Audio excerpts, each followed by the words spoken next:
पीले दांत वाली बहू। रंजना कभी ब्रश नहीं करती थी।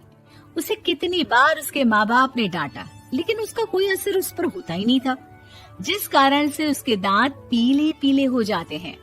शादी के बाद अरे बहू, वैसे तो तुझ में कोई कमी नहीं है, पर तेरे दांत इतने पीले कैसे हैं बेटा? कैसे मतलब? कोई सर्जरी थोड़ी ना कराइए। वो तो क्या नाम, मैं ब्रश नहीं करती थी तो पीले हो गए। अब क्या करूं? आप कहें तो लाल करवा लूं या फिर काले? यार ये क्या है, क्यों माँ से लड़ रही हो? लड़ रही हूँ? अरे मैं लड़ रही हूँ या ये बोल रही है कि दांत पीले हैं, पीले। अरे तपस्या थोड़ी ना की है इन्हें पीले करने के लिए। बकायदा ब्रश नहीं किया है 20 साल तक, तब जाकर। छी, कैसी बात कर रही हो? ये उस वक्त तो पीले नहीं थे जब हम लोग तुम्हें देखने आए थे। अरे तब साफ करवा लिया होगा डेंटिस्ट के पास जाकर। अब देखो कैसे पीले पीले लग रहे हैं। रंजना सास की तरफ गुस्से से देखती है। फिर शुरू हो गई पीले पीले पीले। अरे पीले तो तब भी थे जब मेरे हाथ का रसगुल्ला उड़ा उड़ा कर खा रही थी और बोल रही थी, लड़की नहीं गुणों का खजाना दे रहे भाई साहब आप।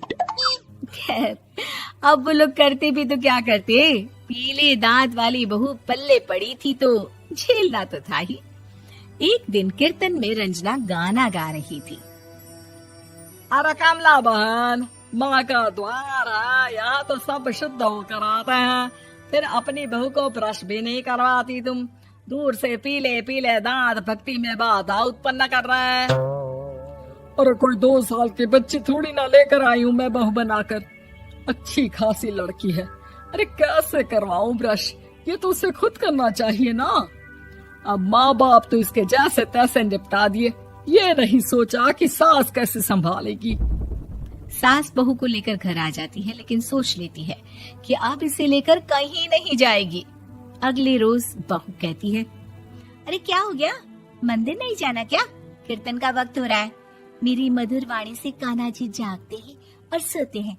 आप तो जानती है ना उनकी भक्ति में कितना मन लगता है मेरा।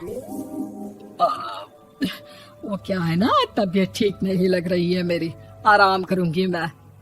तबीयत ठीक नहीं लग रही? अभी तो मिथुन के गाने पर नाच रही थी आप, और अब बोल रही है कि तबीयत ठीक नहीं लग रही।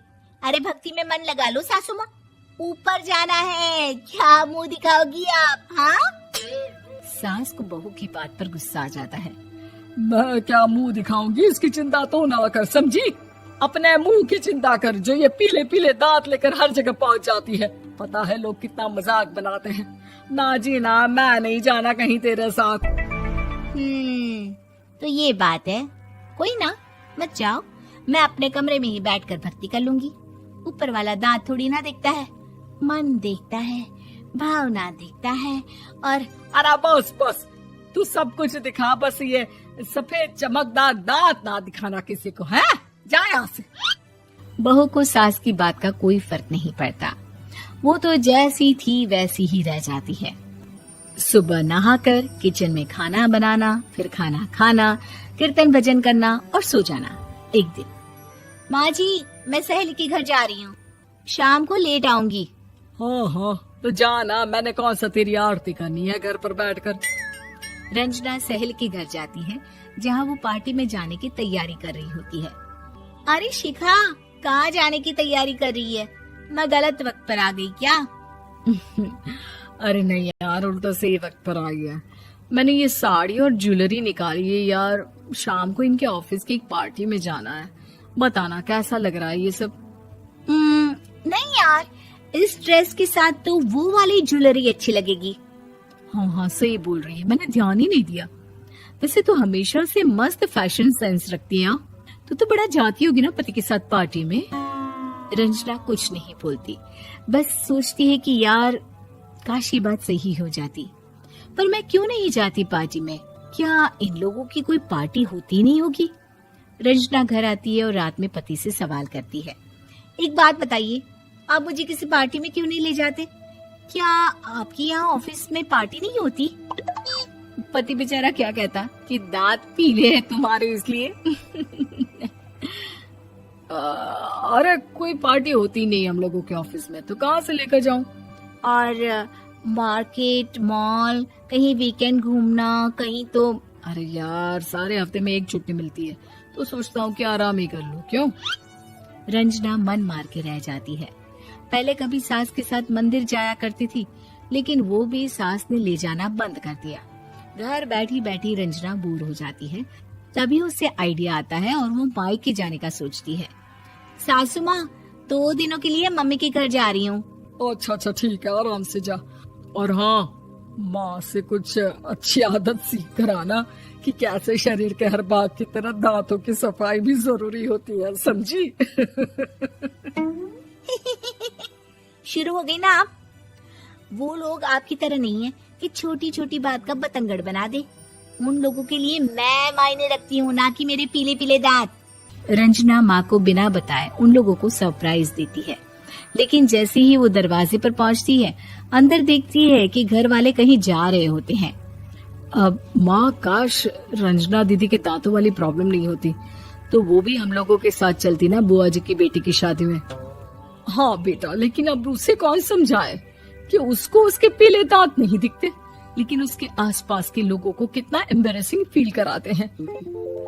मुझे तो कितनी बार उसके स्कूल की टीचर ने शिकायत की कि उसके साथ कोई लड़की बैठना भी नहीं चाहती, और ना ही कॉलेज में कोई उससे बात करना चाहता था।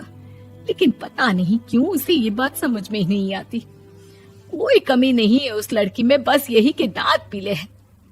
वो तो भला हो जीजा जी और उनकी माँ का, जो दीदी को जैसी है वैसे ही रखा हुआ है। रंजना को अपने घर वालों की बात सुनकर बहुत दुख होता है। वो सोचती है कि वो क्या करे, लेकिन फिर वो सीधा डेंटिस्ट के पास जाती है, अपने दांत चमकाती है और कसम खाती है कि वो रोज ब्रश करेगी। अरे क्या हो गया? तुम तो 2 दिनों के लिए गई थी ना, पर कोई ना, अच्छा है, चलो आ गई तो।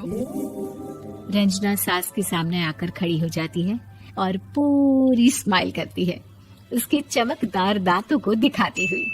हैं? चले मंदिर। माँ, मुझे माफ कर दीजिए, मैंने आप लोगों को बहुत एम्बैरेसिंग फील करवाया। मैं आज से रोज ब्रश करूंगी।